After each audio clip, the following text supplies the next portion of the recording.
इसे बोलते हैं जन्नत। ये जन्नत। ये कुल्लू का मार्केट थोड़ा सा पड़ता है बीच में। और ये हमारे को पायलट लगे हैं वीडियो बनाने में। पता नहीं बन पाएगी आज तक कि नहीं बन पाएगी।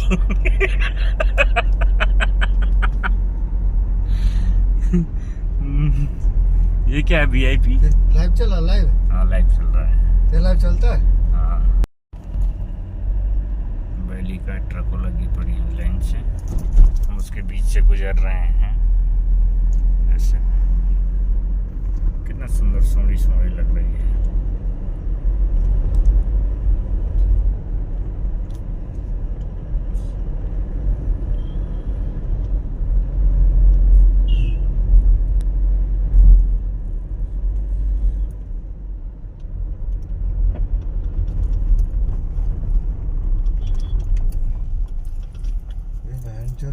YouTube प्रीमियम क्या होता है?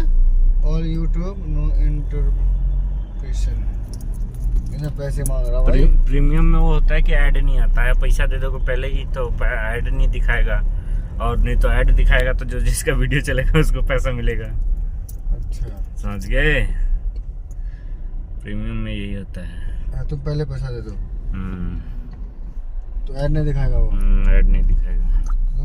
ऐड तो दिखवाना। जाम लगना शुरू हो गया मनाली रास्ते में।